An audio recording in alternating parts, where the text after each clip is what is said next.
বনবাসে থাকা পাণ্ডবরা কাম্যক বনে অবস্থান করছেন। একদিন দ্রৌপদী একটি সুগন্ধি ফুলের গন্ধ পেয়ে মুগ্ধ হন।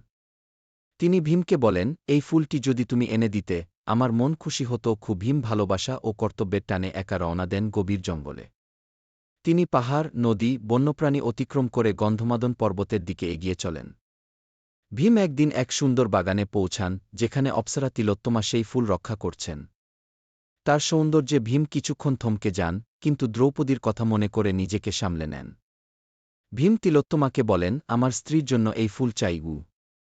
তিলোত্তমা বলেন, এই ফুল শুধু তাকেই দেওয়া হয়, যার ভালোবাসা নিষ্কলুষ ও হৃদয় পবিত্র। ভীম নিজের ভালোবাসা, সাহস ও সততার কথা বলেন। তিলোত্তমা বুঝতে পারেন ভীম সত্যিই শ্রেষ্ঠ প্রেমিক। তিনি একগুচ্ছ সুগন্ধি ফুল ভীমকে দেন। ভীম ফিরে এসে দ্রৌপদীকে ফুল দেন। দ্রৌপদী ফুলের গন্ধে ও ভীমের ভালোবাসায় আপ্লুত হন।